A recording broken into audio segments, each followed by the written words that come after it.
दोस्तों नमस्कार, आदाब। मैं इरफान खान, हिंदी प्रवक्ता और स्वतंत्र लेखनकार।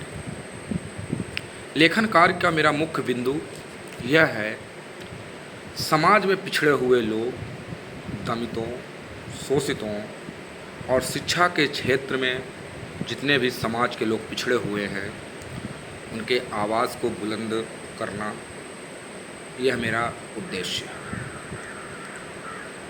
तो मैं आपको बताना चाहूँगा कि बतौर अतिथि प्रवक्ता हिंदी मेरी नियुक्ति मध्य प्रदेश के जिला बड़वानी के अंतर्गत एक सरकारी आवासीय विद्यालय में हुआ था।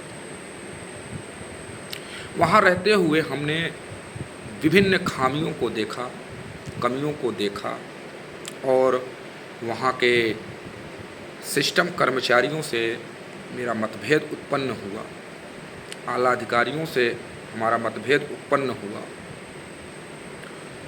वो इसलिए हुआ कि जो कुछ भी आता था, सरकार के द्वारा जो कुछ भी सुविधाएं भेजी जाती थी, वो बच्चों को नहीं मिलता था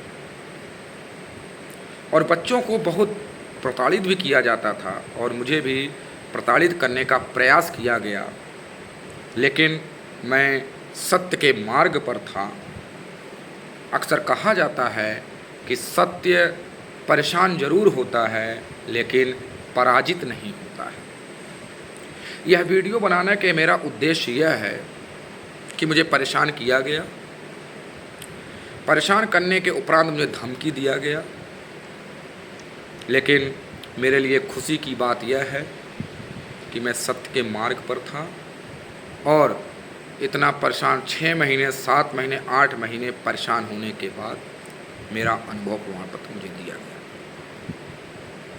मेरे छवि को धूमिल करने का प्रयास किया गया, बट मैं हमेशा भगवान पर भरोसा रखता हूँ और सरस्वती माँ की कृपा हमारे ऊपर बनी रहती है। तो वसीम बरेलवी जी की एक पंक्ति है, उन्होंने सही कहा है, तो मैं वो आपके सामने प्रस्तुत करना चाहता हूँ। और आज के दौर पर जो निहायती शरीफ लोग हैं, उन पर यह सटीक बैठता है। अपने हर एक लफ्ज़ का खुद आईना हो जाऊँगा, अपने हर एक लफ्ज़ का खुद आईना हो जाऊँगा। उसको छोटा कह के मैं कैसे बड़ा हो जाऊँगा। तुम गिराने में लगे थे, तुमने सोचा ही नहीं। तुम गिराने में लगे थे, तुमने सोचा ही नहीं। मैं गिरा तो मसला बनकर खड़ा हो जाऊंगा। मुझको चलने दो अकेला, है अभी मेरा सफ़र। मुझको चलने दो अकेला, है अभी मेरा सफ़र। रास्ता रोका गया तो काफिला हो जाऊंगा।